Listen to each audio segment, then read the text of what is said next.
ओम नमो नारायण। आप सबका हमारे चैनल पर बहुत बहुत स्वागत है। आज इस वीडियो में हम लेकर आए हैं मोक्षदा एकादशी व्रत की कथा। दोस्तों, अगर आप एकादशी का व्रत करते हैं तो व्रत कथा अवश्य सुने। कहते हैं व्रत कथा सुनने से व्रत पूर्ण माना जाता है और व्रत कथा न सुनने से व्रत अधूरा रह जाता है। दोस्तों, मोक्षदा एकादशी के दिन ही भगवान श्री कृष्ण ने अर्जुन को गीता का उपदेश दिया था, इसलिए इसे गीता जयंती भी कहा जाता है। इस दिन भगवान विष्णु के साथ साथ माता लक्ष्मी की पूजा करने का भी विधान है। मान्यता है कि इस दिन गीता का पाठ करने या सुनने से सुख समृद्धि की प्राप्ति होती है और भगवान श्री कृष्ण व श्री हरि की कृपा से मनवांछित फल मिल जाता है। दोस्तों, वीडियो को शुरू करने से पहले अगर आप हमारे चैनल पर नए हैं तो चैनल को सब्सक्राइब करें, वीडियो को लाइक करें। अब आइए दोस्तों, प्रसन्न चित्त व एकाग्र मन से एकादशी की व्रत कथा का श्रवण करते हैं। तो बोलिए गणेश भगवान की जय, विष्णु भगवान की जय, लक्ष्मी माता की जय। धर्मराज युधिष्ठिर कहने लगे कि हे भगवान, मैंने माघशीष कृष्ण एकादशी अर्थात उत्पन्ना एकादशी का सविस्तार वर्णन सुना। अब आप कृपा करके मुझे माघशीष माह के शुक्ल पक्ष की एकादशी के विषय में भी बतलाइए। इस एकादशी का क्या नाम है तथा इसके व्रत का क्या विधान है, इसकी विधि क्या है, इसका व्रत करने से किस फल की प्राप्ति होती है। कृपया ये सब विधान पूर्वक और विस्तार पूर्वक मुझसे कहिए। भक्त वत्सल भगवान श्री कृष्ण बोले, धर्मराज, तुमने बड़ा ही उत्तम प्रश्न किया है। इसके सुनने से तुम्हारा यश संसार में फैलेगा, अर्थात मैं तुमसे इस एकादशी का पूर्ण वर्णन करता हूँ। ध्यान से सुनो। माघशीष माह के शुक्ल पक्ष में आने वाली इस एकादशी को मोक्षदा एकादशी कहा जाता है। माघशीष शुक्ल एकादशी अनेक पापों को नष्ट करने वाली है। ये व्रत मोक्ष देने वाला तथा चिंतामणि के समान सब कामनाएं पूर्ण करने वाला है, जिससे आप अपने पूर्वजों के दुखों को खत्म कर सकते हैं। इस दिन दामोदर भगवान विष्णु की धूप, दीप, नैवेद्य आदि से भक्ति पूर्वक पूजा करनी चाहिए। अब इस विषय में मैं एक कथा कहता हूँ, साथ ही इसका महात्म्य भी बताता हूँ। ध्यान पूर्वक सुनो।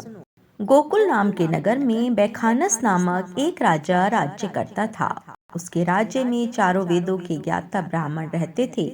वह राजा अपनी प्रजा का पुत्रवत पालन किया करता था। एक बार रात्रि में राजा ने एक स्वप्न देखा कि उसके पिता नरक में हैं। उसे बड़ा आश्चर्य हुआ।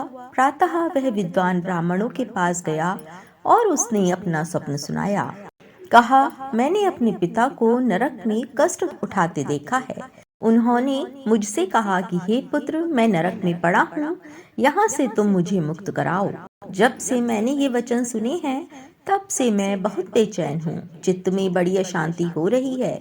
मुझे इस राज्य, धन, पुत्र, स्त्री, हाथी, घोड़े आदि में कुछ भी सुख प्रतीत नहीं होता। क्या करूँ? राजा ने कहा, हे ब्राह्मण देवताओं, इस दुख के कारण मेरा सारा शरीर जल रहा है। अब आप कृपा करके कोई तप, दान, व्रत आदि ऐसा उपाय बताइए जिससे मेरे पिता को मुक्ति मिल जाए। उस पुत्र का जीवन व्यर्थ है जो अपने माता पिता का उद्धार न कर सके। एक उत्तम पुत्र जो अपने माता पिता तथा पूर्वजों का उद्धार करता है, वह 1000 मूर्ख पुत्रों से अच्छा है। जैसे एक चंद्रमा सारे जगत में प्रकाश कर देता है, परंतु हजारों तारे नहीं कर सकते। ब्राह्मणों ने कहा, हे राजन, यहाँ पास ही भूत, भविष्य, वर्तमान के ज्ञाता पर्वत ऋषि का आश्रम है। आपकी समस्या का हल वे जरूर करेंगे। ऐसा सुनकर राजा पर्वत मुनि के आश्रम पर गया। उस आश्रम में अनेक शांत चित्त योगी और मुनि तपस्या कर रहे थे।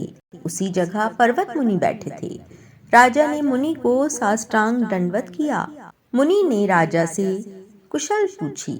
राजा ने कहा कि महाराज, आपकी कृपा से मेरे राज्य में सब कुशल है, लेकिन अकस्मात मेरे चित्त में अत्यंत शांति होने लगी है। ऐसा सुनकर पर्वत मुनि ने आंखें बंद की और भूत विचारने लगे। फिर बोले, हे राजन, मैंने योग के बल से तुम्हारे पिता के कुकर्मों को जान लिया है।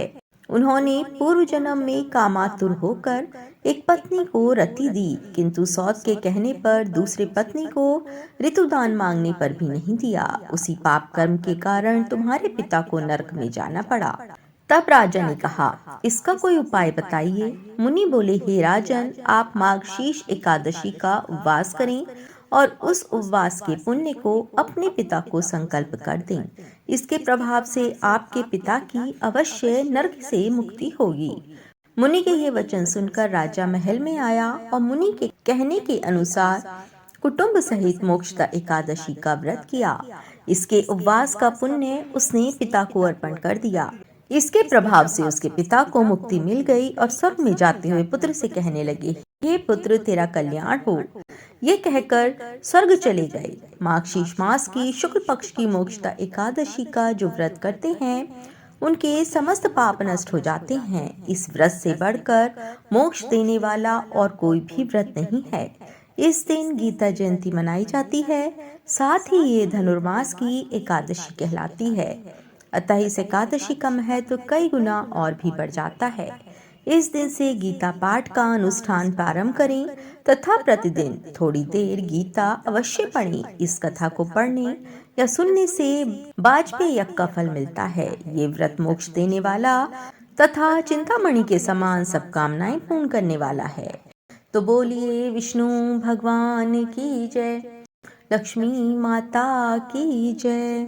दोस्तों, मोक्षदा एकादशी व्रत का पारण 12 दिसंबर को किया जाएगा। अगर आप मोक्षदा एकादशी की पूजा मुहूर्त, पूजा विधि और पारण का समय जानना चाहते हैं तो हमने इस पर पहले ही एक वीडियो बनाया हुआ है। आप हमारे चैनल पर जाकर देख सकते हैं। और अगर आपको वीडियो अच्छी लगी हो तो हमारे चैनल को सब्सक्राइब करें, वीडियो को लाइक करें और शेयर करें। ओम नमो भगवते वासुदेवाय नमः।